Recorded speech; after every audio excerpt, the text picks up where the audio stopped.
A reading from the Gospel of Matthew, chapter 14, beginning with the 13th verse. Now when Jesus heard this, he withdrew from there in a boat to a deserted place by himself. When the crowds heard it, they followed him on foot from the towns. When Jesus went ashore, he saw a great crowd, and he had compassion for them, and he cured their sick. When it was evening, the disciples came to Jesus and said, "This is a deserted place, and the hour is now late.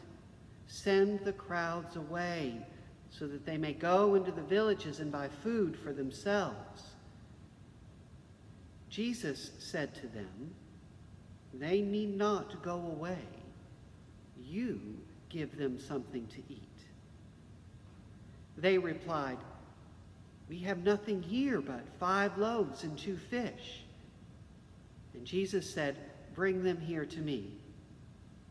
Then Jesus ordered the crowds to sit down on the grass. Taking the 5 loaves and the 2 fish, he looked up to heaven. And Jesus blessed the bread, and he broke the loaves, and he gave them to the disciples. And the disciples gave them to the crowds. And all ate and were filled. And they took up what was left over of the broken pieces, 12 baskets full. And those who ate were about 5,000 men, beside women and children.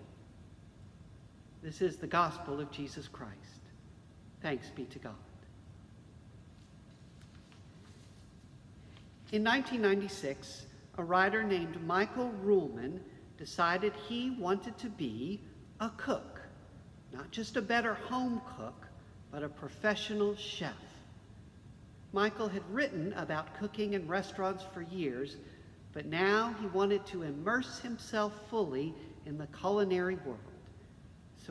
So he applied and was accepted into the 18-month intensive training program at the Culinary Institute of America, located in Hyde Park in New York. Day 1 was knife skills. He and the other dozen students in his class learned how to hold their knives so they could slice meats and chop vegetables quickly and perfectly. Days 21 through 28 were the 5 French mother sauces. And again, the standard was to prepare the sauces quickly and perfectly. Day 77 began the internships, when the culinary students work in actual restaurants around the country to develop their quickly and perfectly kitchen skills. Day 540 began breads and baked goods and how to prepare them quickly and perfectly. The last week of training, Michael and his dozen classmates staffed the kitchens of American Bounty, the Culinary Institute's flagship restaurant. Under the watch of head chef Daniel Turgan, the chefs were tasked with preparing first-class meals each day. On the menu was grilled and stuffed quail, wild rice and mushrooms, butternut squash, breads, and desserts. And again, the standard for those meals was the same as it had been on day 1. The meals had to be plated quickly and perfectly. The meal itself was fairly straightforward for the cooks, but they had to do dozens and dozens of them each day. Everything freshly made, prepared, and served quickly and perfectly.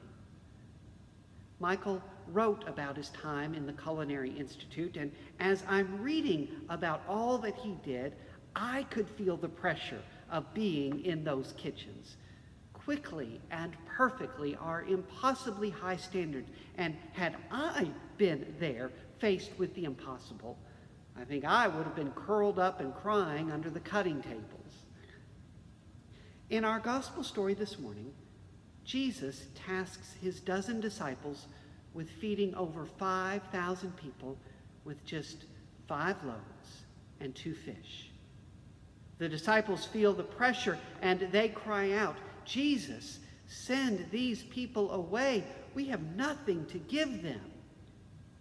And like a master chef in a crazy crowded kitchen, Jesus calmly says to them, they need not go away. You give them something to eat. Most of our lives these days are crazy and filled with pressures we could hardly imagine just 6 months ago. It feels like we're all being asked to do 5,000 impossible things at school and in our professional lives and at home in our personal lives too. We want to be safe.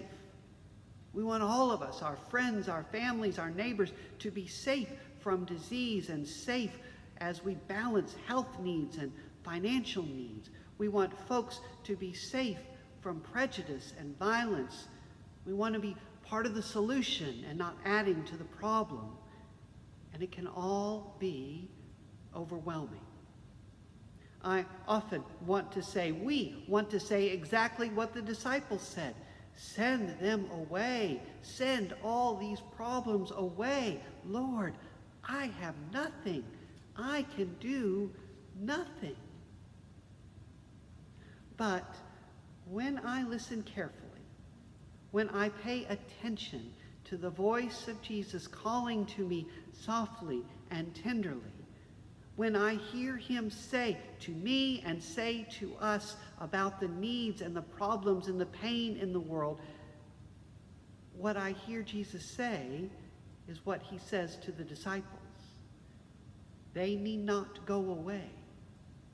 You give them something. You give them something.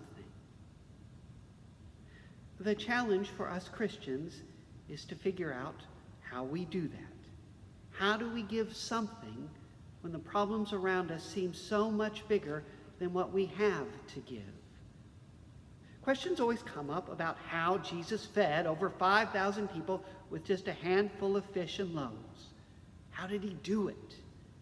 Matthew writes that Jesus took the food, blessed and broke the loaves, just like I do when we celebrate communion, and then Jesus gave the food to his disciples, who gave the food to the hungry people. Matthew writes that all the people were filled and that there were 12 baskets of leftovers. How did Jesus do that? Was it a genuine miracle that only Jesus could do? Maybe this was a stone soup miracle where someone donated the bread and someone else donated the fish, and seeing that bit of generosity, others contributed the little bit of food they had, and then because everyone shared, miraculously, everyone had enough to eat. We never get to know the how with miracle stories. But Matthew is very clear on why Jesus and the disciples feed the crowd. We don't know how, but we know why. Matthew writes that when Jesus sees the great crowd, he has compassion for them. Jesus has compassion for the people. That's why he heals the sick and feeds the hungry. He has compassion for them. That sentence may very well be the entire Bible condensed into a few words. He has compassion for them. Why does God free the slaves in Egypt? Because God has compassion for them. Why does God feed the Hebrew people who are hungry in the desert? Because God has compassion for them. Why does God send the prophets to remind us of the need for righteousness and mercy and for justice and for peace? Because God has compassion for all of us who are suffering and oppressed. Why does God come among us as one of us to show us how to love God and how to love one another? Because God has compassion for us who are stuck in sin. Why does Jesus go to the cross and rise from the grave? Because Jesus has compassion for us and wants us to have true life now and resurrected life to come.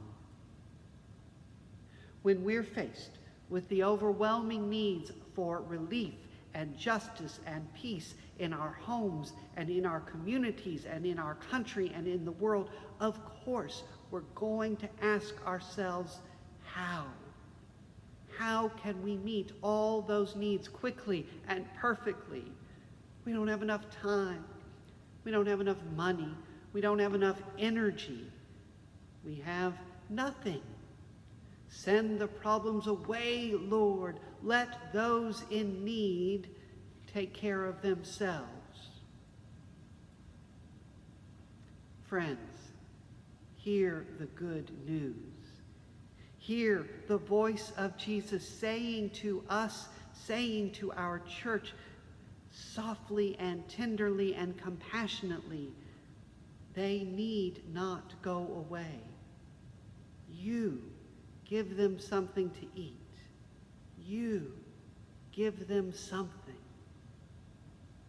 Matthew is very clear that while Jesus performs the miracle of creating enough food, Jesus has the disciples actually pass the food out. It is the hands of the disciples among those in need and making sure that everyone gets their fill. Sure, it was a miracle for Jesus to quickly and perfectly transform a little amount of food into enough. But the other miracle in the story is the transformation of the disciples. Jesus transforms their words. He transforms their souls. Send them away. We don't have enough. Jesus transforms them into new words and new souls. Take, eat, be filled.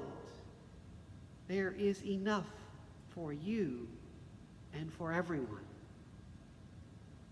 The church will always be praying and asking God and asking each other how we can best meet the needs of our people and our neighbors and the world around us. We need to be good stewards of our time and our money and our resources. And I'm so very grateful for the ministries of our finance committee and our trustees and our staff parish relations committee who help us to manage our money and our building and to take care of our staff. And I see the church making little miracles every day. We showered Dot Ravenhorst with birthday cards and calls on her 99th birthday this past week. I see church members who are tutoring children and helping prepare them for the school year ahead. I see folks reaching out to those who mourn and those who grieve. We gather together in spirit for prayer and for worship most every day here at Trinity. We are partnering with other downtown Lexington congregations for united ministries. In the weeks to come, we Virginia United Methodists will be creating hygiene kits and school kits and cleaning kits so that those in need in our country might have enough. Trinity created 100 kits last year. Virginia United Methodists created over 35,000 kits last year. What miracles might Jesus work in all of us this year? We may not ever have enough time or money or energy to do all the things we think we need to do quickly and perfectly. We will keep asking God and asking each other how to do our ministries best. And the great good news for us is that the Spirit of Christ moves among the disciples here at Trinity so that Christ can take what we do have, as little as it is, and make quick and perfect miracles. And with the Spirit of Christ in us, we never have to ask why we are in ministry. We will never ask why we are to do the impossible. We know why, because God has compassion for all of us. And Christ fills us with compassion for one another. Thanks be to God. What follows next in the liturgy, printed out, is an affirmation of faith. In 1986, dozens of Methodist and Wesleyan denominations created the World Methodist Social Affirmation as a way to remind us of Christ's call for compassion. I invite you now to read those words to affirm your Christian faith. Thanks be to God. Amen.